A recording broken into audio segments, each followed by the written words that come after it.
नमस्कार दोस्तों, welcome back to the channel.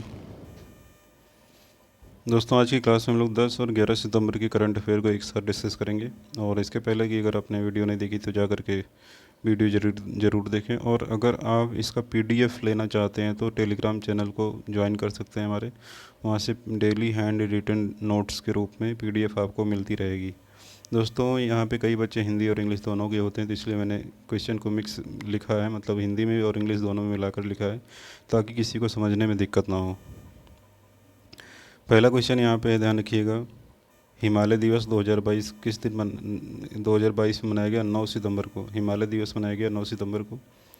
और इसका जो थीम है 2022 का, ध्यान रखिएगा, Himalayas will be safe only when the interest of its residents are protected. ये इसका जो है थीम है, तो इसको ध्यान में रखेंगे थीम, क्योंकि कई बार थीम एग्ज़ाम में पूछ लेता है और दिवस भी पूछ सकता है, ठीक है, तो इसको ध्यान रखेंगे।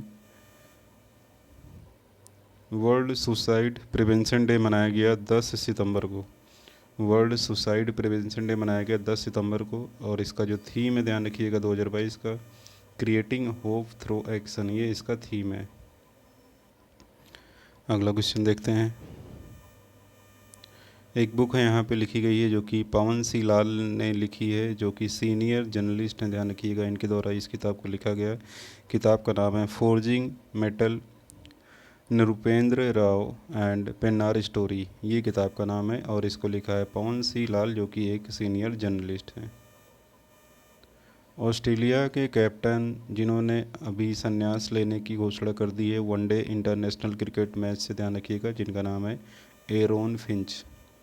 एरोन फिंच, जो कि ऑस्ट्रेलियाई टीम के कप्तान हैं, अब वो संन्यास ले लेंगे वनडे से, और आने वाला T20 वर्ल्ड कप 2022 जो कि ऑस्ट्रेलिया में खेला जाएगा, उसको ये खेलेंगे। महत्वपूर्ण क्वेश्चन है ये। फॉर्च्यून इंडिया रिच लिस्ट 2022 जारी की गई, ध्यान रखिएगा। इसमें भारत का जो सबसे अमीर व्यक्ति है, जो भारत का जो सबसे अमीर व्यक्ति हैं, वो गौतम अडानी है। गौतम अडानी 2014 के आसपास, ध्यान रखिएगा, इनकी जो रैंक थी वो 500 के भी पीछे थी, अगर हम बात करें रिच लिस्ट में। लेकिन ये आने वाले इधर की कुछ सालों में काफ़ी ज़्यादा इनकी कंपनी ने प्रॉफिट गेन किया, ध्यान रखिएगा, और अभी ये दुनिया के तीसरे सबसे अमीर व्यक्ति हैं। और भारत के दूसरे जो सबसे अमीर व्यक्ति हैं, इनका नाम मुकेश अंबानी। दुनिया के सबसे अमीर व्यक्ति का नाम है एलन मस्क, जिनकी कंपनी का नाम है टेस्ला। महत्वपूर्ण क्वेश्चन बनता है। केवाईसी गाइडलाइन का उल्लंघन करने के कारण आरबीआई ने यहाँ पे कुछ बैंकों और फाइनेंशियल इंस्टीट्यूशन पर जुर्माना लगाया है। इसमें से एक है इंडस्ट्रियल बैंक ऑफ कोरिया, जिसके ऊपर 36 लाख रुपए का जुर्माना लगाया है रिजर्व बैंक ऑफ इंडिया ने। आरबीआई हमारे देश की सेंट्रल बैंक है, रिजर्व बैंक ऑफ इंडिया, ठीक है। 1934 में अगर हम बात करें, आरबीआई एक्ट 1934 एक्ट के अंतर्गत, ध्यान रखिएगा, शेड्यूल बैंक आती हैं, और शेड्यूल बैंक जितनी होती हैं उनके लिए रूल्स एंड रेगुलेशन बनाता है reserve bank of India. Bharat में बैंकों को बैंकिंग का लाइसेंस आरबीआई जारी करता है, तो उसके गाइडलाइन और रूल के आधार पर ही बैंक को काम करना चाहिए, अदरवाइज़ बैंक पे जुर्माना लगा सकती है आरबीआई, लाइसेंस भी रद्द कर सकती है। तो केवाईसी का उल्लंघन करने के कारण जो है यहाँ पे 36 लाख रुपए का जुर्माना लगाया गया है इंडस्ट्रियल बैंक ऑफ कोरिया पर। वहीं एक बैंक है ऊरी बैंक, ध्यान रखिएगा, इसके ऊपर 59.10 लाख का जुर्माना लगाया गया है। इस बैंक के ऊपर जो जुर्माना लगाया गया है, ध्यान रखिएगा, अपनी जो इसकी जो कोष है, ध्यान रखिएगा, मतलब इसका जो इसके पास जो कोष भंडार है उसको शो नहीं करने के कारण, दिखाने के मतलब इसने छिपाया है, और उसको छिपाने के कारण इसके ऊपर भी जुर्माना लगाया गया है। Failing to follow the RBI guidelines regarding the creation of central repository of large common exposure across bank, तो इसके कारण भी इसके ऊपर जुर्माना लगाया गया है। इसके बाद एक और बैंक है, जिसके ऊपर एक और फाइनेंशियल इंस्टीट्यूशन है, यहाँ पे ध्यान रखिएगा, India bulls commercial credit limited, इसके ऊपर केवाईसी का उल्लंघन के कारण जुर्माना लगा है, तो 12.35 लाख का जुर्माना इसके ऊपर भी लगा है। अब यहाँ पे केवाईसी बार बार आ रहा है, अब केवाईसी को थोड़ा सा समझ भी लेते हैं। केवाईसी का पूरा नाम होता है नो योर कस्टमर। केवाईसी का फुल फॉर्म क्या होता है? Know your customer. इसके अंतर्गत बैंक के द्वारा अपने कस्टमर से दो प्रकार के मुख्य डॉक्यूमेंट की डिमांड की जाती है, ध्यान रखिएगा, आइडेंटिटी प्रूफ और एड्रेस प्रूफ की मांग की जाती है।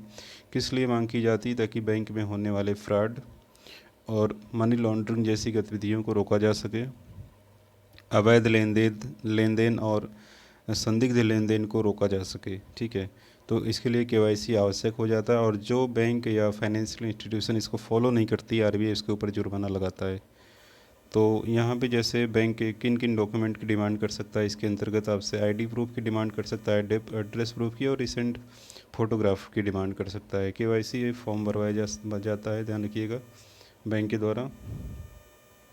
50,000 से अधिक के लेन देन के लिए केवाईसी आवश्यक है। ठीक है, तो ये महत्वपूर्ण क्वेश्चन ये भी बनता है। उरी बैंक जो है, ध्यान रखिएगा, इसके जो चेयरमैन इनका नाम है यो हवांस शिन, इनका नाम है। और इसके बाद India bulls commercial credit limited के जो चेयरमैन हैं उनका नाम है मिस्टर अजीत कुमार मित्तल, और आरबीआई के गवर्नर का नाम है शक्तिकांत दास। बिहार के सीएम नीतीश कुमार ने गया में रबर डैम का उद्घाटन किया, और ये रबर डैम जो है ये फाल्गु नदी पर है। तो महत्वपूर्ण क्वेश्चन बनता है कि किस नदी पर है? ये फाल्गु नदी पर है, जिसका नाम है गयाजी डैम।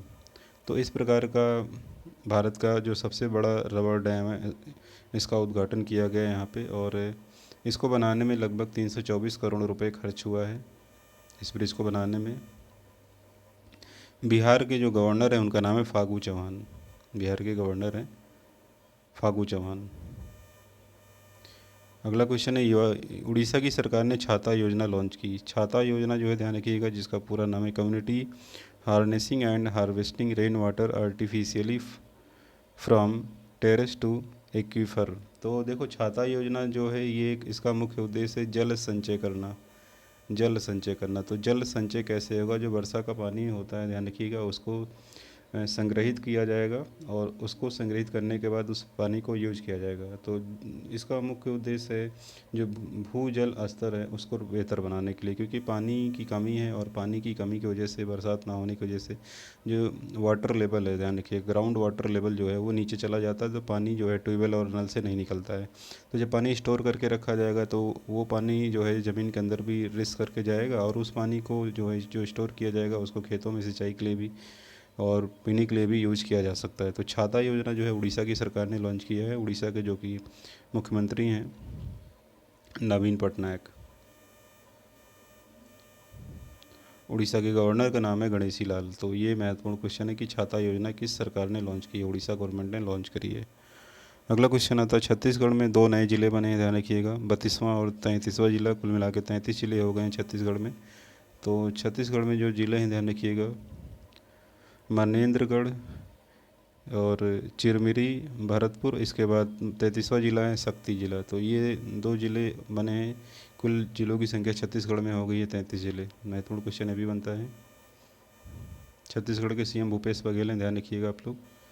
अगला क्वेश्चन है, वोल्कर टर्क अगले यूएन ह्यूमन राइट्स चीफ होंगे। तो महत्वपूर्ण क्वेश्चन है, जो कि ऑस्ट्रिया के हैं। तो किसको रिप्लेस करेंगे? वेरोनिका मिशेल बैचलेट जेरिया को ये रिप्लेस करेंगे। तो यूएन ह्यूमन राइट्स चीफ होंगे वोल्कर टर्क। संयुक्त राष्ट्र के सेक्रेटरी जनरल हैं एंटोनियो गुतेरस। महत्वपूर्ण क्वेश्चन है। अगला क्वेश्चन है, नीति आयोग ने और WRI ने मिलकर एक योजना लॉन्च करी है जिसका नाम है ई फास्ट। ई फास्ट भारत का पहला नेशनल इलेक्ट्रिक फ्रेट प्लेटफॉर्म है, जो कि नीति आयोग और WRI, जिसका पूरा नाम वर्ल्ड रिसोर्स इंस्टीट्यूट, इन दोनों लोगों ने मिलकर इसको लॉन्च किया है। ई फास्ट का फुल फॉर्म है electric freight accelerator for sustainable transport, ये इसका पूरा नाम है। अगला क्वेश्चन है, मॉक्सी इंस्ट्रूमेंट है नासा का, ध्यान रखिएगा, जो कि successfully makes oxygen on Mars. NASA का एक बहुत बड़ा मिशन है, ध्यान रखिएगा, मार्स मिशन। और मार्स पर, जिसे मंगल ग्रह हम कहते हैं, ठीक है, मंगल ग्रह पर एक इंस्ट्रूमेंट भेजा था नासा ने, ध्यान रखिएगा, जो कि एक लंच बॉक्स जितना बड़ा ही है, ठीक है, एक लंच बॉक्स जितना ही बड़ा, इसने ऑक्सीजन वहाँ पे जनरेट की। तो ऑक्सीजन यहाँ पे जनरेट करी, जैसे कि छोटे पेड़ से ऑक्सीजन जनरेट हुई हो। तो इसमें सफलता हासिल करी है नासा ने। ये बहुत ही महत्वपूर्ण क्वेश्चन बनता है, और जो कि ये नासा का जो परसेवरेंस, ध्यान रखिएगा, रोवर मिशन है, उसी का पार्ट है मॉक्सी। ठीक है, तो ये क्वेश्चन महत्वपूर्ण बनता है, इसको ध्यान में रखेंगे। वारंगल तेलंगाना का, और थ्रिसूर ध्यान रखिए केरला का, और नीलंबर ये भी केरला का, ध्यान रखिएगा। ये जो 3 ज़िले हैं यहाँ पे, ये 3 जो ज़िले हैं यहाँ पे, इनको यूनेस्को ने global network of learning city में शामिल किया है। इन 3 ज़िलों को यूनेस्को जिसका हेडक्वार्टर न्यूयॉर्क में, ध्यान रखिएगा। तो यूनेस्को का हेडक्वार्टर जो है ये पेरिस में है, और यूनिसेफ का न्यूयॉर्क में। ठीक है, एक बार इसको सुधार करता हूँ मैं, यूनेस्को का हेडक्वार्टर पेरिस में है, जल्दबाजी में बोल दिया मैंने। तो इसको यहाँ पे ध्यान रखिएगा, यूनेस्को का हेडक्वार्टर पेरिस में है, और इसने global network of learning city में शामिल किया है 3 ज़िलों को। एक तेलंगाना का है, 2 केरला के हैं। ठीक है, तो ये महत्वपूर्ण क्वेश्चन यहाँ से बनता है। और इसके बाद अभी तक अगर हम बात करें, 44 देशों के 77 शहर शामिल हैं इसमें, शामिल किए गए हैं, जो कि नए हैं 77 शहर। उसमें से 3 भारत के भी शहर शामिल किए गए। और विश्व में बात करें तो 294 शहर हैं, ध्यान रखिएगा, 76 कंट्री के, जो इस लिस्ट में शामिल किए गए हैं। तो ये महत्वपूर्ण क्वेश्चन बनता है। इसके बाद एक्सिस बैंक ने, ध्यान रखिएगा, टाई अप विद पे near by for PSL priority sector lending. देखो ये क्या है, PSL प्रायोरिटी सेक्टर लेंडिंग जो होता है, ध्यान रखिएगा, उसमें अगर हम बात करें सुधार करने के लिए, टारगेट को कंप्लीट करने के लिए एक्सिस बैंक ने समझौता किया है पे नियर बाई से। ठीक है, और PSL जो है RBI की गाइडलाइन के आधार पर अगर हम बात करें तो 40% लोन ANBC का, जिसे कहते हैं adjusted net bank credit, and ANBC का 40% लोन जो है, ध्यान रखिएगा, बैंक को PSL सेक्टर में देना अनिवार्य होता है। तो इसके लिए ध्यान रखिएगा, खासकर प्राइवेट लेंडर को इसमें मदद मिले, इसके लिए एक्सिस बैंक ने नियर बाई के साथ समझौता किया है। ठीक है, तो ये महत्वपूर्ण क्वेश्चन है, निकल के आता है।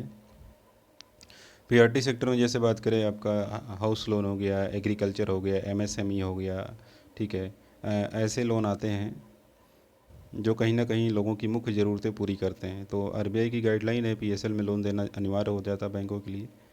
ठीक है, तो ये महत्वपूर्ण क्वेश्चन यहाँ से निकलता है। इसके बाद अगर हम बात करें, अगला क्वेश्चन, वारी जो कि सोलर पैनल मैन्युफैक्चरर है, ध्यान रखिएगा, इसने SBI के साथ एक एग्रीमेंट किया है unsecured financing for social project के क्षेत्र में। ठीक है, और इसके अंतर्गत अगर हम बात करें, सूर्य शक्ति सोलर फाइनेंस स्कीम लॉन्च की गई है, सूर्य शक्ति सोलर फाइनेंस स्कीम।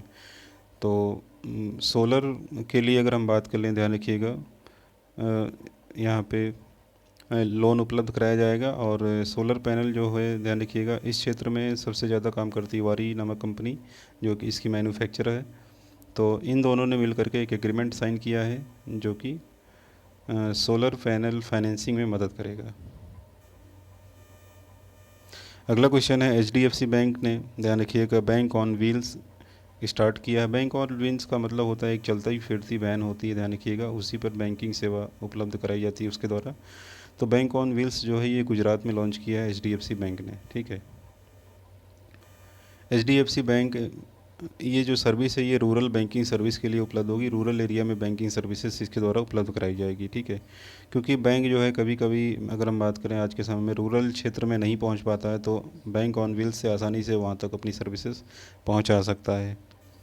इसमें क्या है मेन बात, अगर हम बात करें, HDFC बैंक ने यहाँ पे जो ये शुरुआत करी है, इसके अंतर्गत ध्यान रखिएगा, जो वैन होगी 10 से 25 किलोमीटर तक विजिट करती है, 10 से 25 किलोमीटर तक वैन जो है विजिट करेगी, और दिन भर में 3 टाउन्स, में इसको विजिट करना होगा। दिन भर में 3 टाउन लगभग विजिट करेगी, 10 से 25 किलोमीटर तक ये दिन भर में विजिट करेगी। अगला क्वेश्चन है HDI रैंक में भारत की जो रैंक है, ध्यान रखिएगा HDI रैंक में भारत की रैंक है 132 रैंक है 2021 के आंकड़े के अनुसार। महत्वपूर्ण क्वेश्चन है। इस क्वेश्चन को हम पिछली क्लास में डिस्कस भी कर चुके हैं।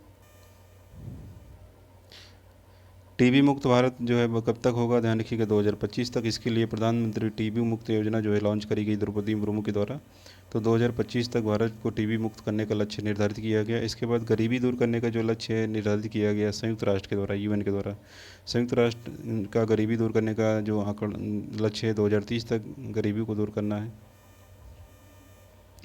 उत्तर प्रदेश सरकार ने आधार की तरह ID यूनिक ID किसानों को देने का फैसला किया है। आधार की तरीके से एक यूनिक ID सरकार देगी उत्तर प्रदेश सरकार किसानों को, जो कि आधार की तरह से ही होगा। तो आधार जो होगा यूनिक ID जो होगी किसानों की, उससे लिंक कर दिया जाएगा। और इसका जो मुख्य उद्देश्य है सरकारी योजनाओं का जो लाभ है उसको आसानी से किसानों तक पहुंचाया जाए, इसके लिए इस योजना को लॉन्च किया जा रहा है। ठीक है। तो अगर आपसे एग्ज़ाम में पूछा जाए कि ये यूनिक ID किसानों के लिए किस राज्य सरकार ने लॉन्च किया है, तो ये उत्तर प्रदेश सरकार ने लॉन्च किया है। ठीक है, महत्वपूर्ण क्वेश्चन ये भी है।